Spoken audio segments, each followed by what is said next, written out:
कोटि पूरक कोण वो कोण होते हैं या वो दो कोणों का योग जिनका योग 90 डिग्री हो। देखिए योग, योग मतलब जोड़, और कितने कोणों का, दो कोणों का। तो यहाँ पर आप डेफिनेशन समझ लीजिए अच्छे से कि कोटि पूरक कोण आपके वो होते हैं जिन दो कोणों का योग 90 डिग्री हो।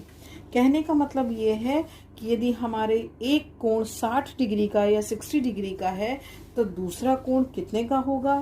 बिल्कुल सही, 30 डिग्री।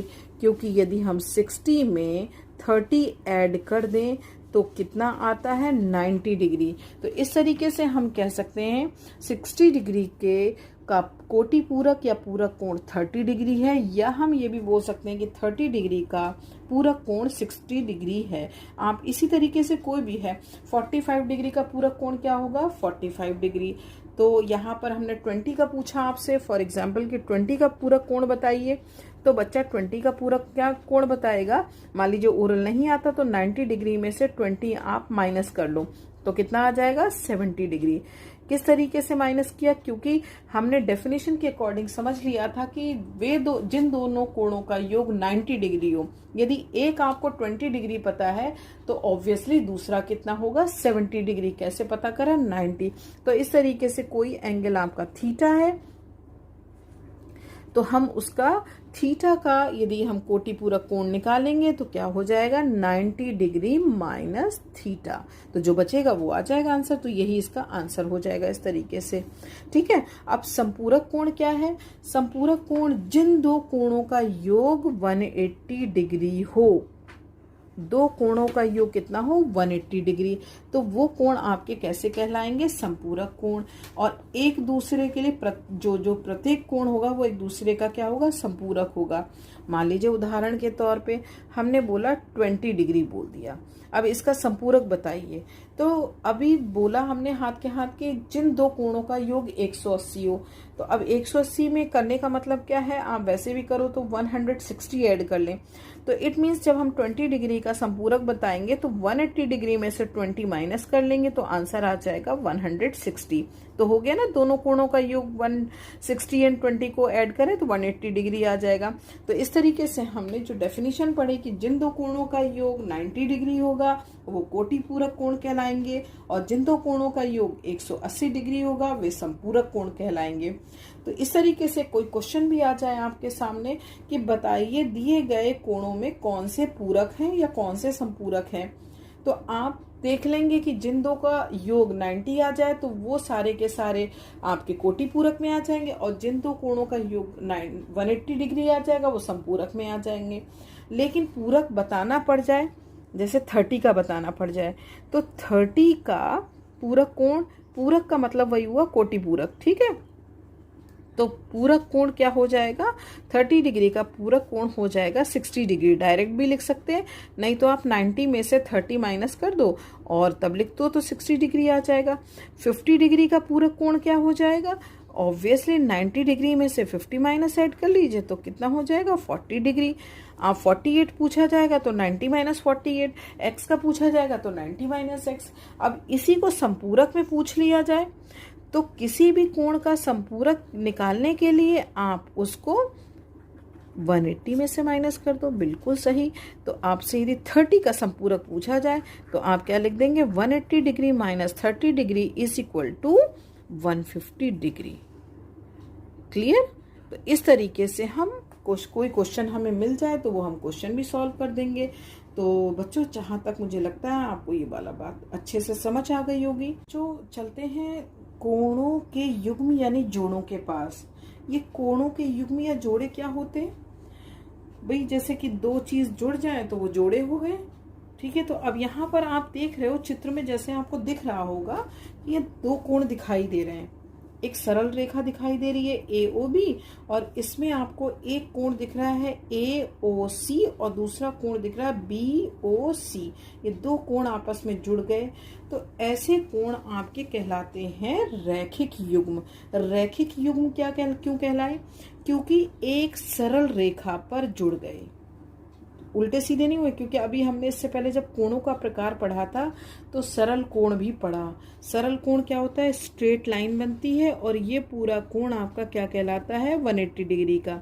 इसलिए अब क्या कहेंगे, ये कोण क्या होता है, रैखिक युग्म होता है। ऐसे दो कोण जिनका योग 180 हो और एक सरल रेखा पर बने तो रैखिक युग्म कहलाते हैं। अभी बच्चों के माइंड में आ रहा होगा कि इससे पहले हमने संपूरक कोण भी पढ़ा, तो वो संपूरक कोण वहां पर हमने निकालना सीखा कि किसी भी कोण का संपूरक कोण कैसे निकाला जाता है, उसको 180 से माइनस करके। लेकिन यहाँ पर हम रैखिक युग्म के बारे में देख रहे हैं, जिन दो कोणों का योग 180 हो और इसमें एक सरल रेखा हो और एक भुजा कॉमन हो।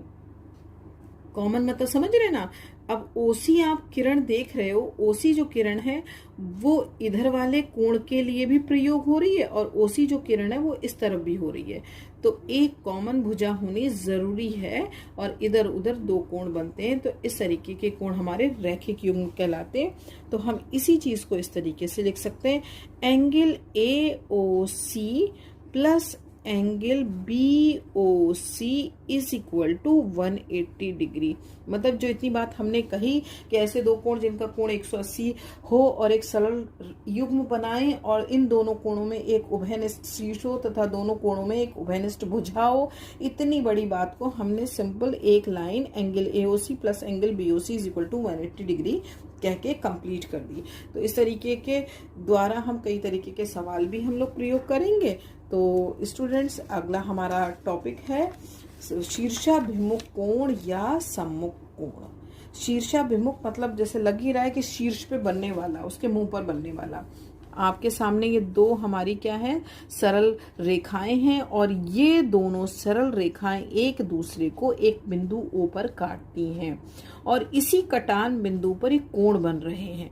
ध्यान दीजिए, यदि हम इसका नाम दे A, O और ये B, इसके सर पे बनने वाला यानी इसके सम्मुख कोण कौन सा होगा, यस बिल्कुल सही पहचाना, COD। देखिए सिंगल लाइन के सामने डबल लाइन दिखाई है, ये इसके सर का है। सर मतलब हुआ शीर्ष पे बन रहा है।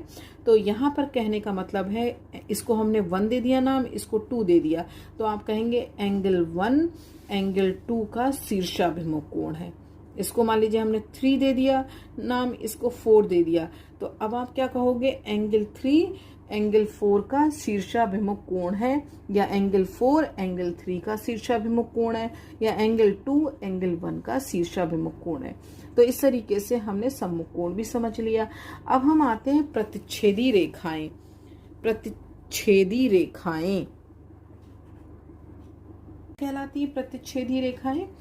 एक ही तल में दो रेखाएं यदि खींची जाएं, कैसे, देखिए प्रतिच्छेद करती हैं मतलब काटती हैं।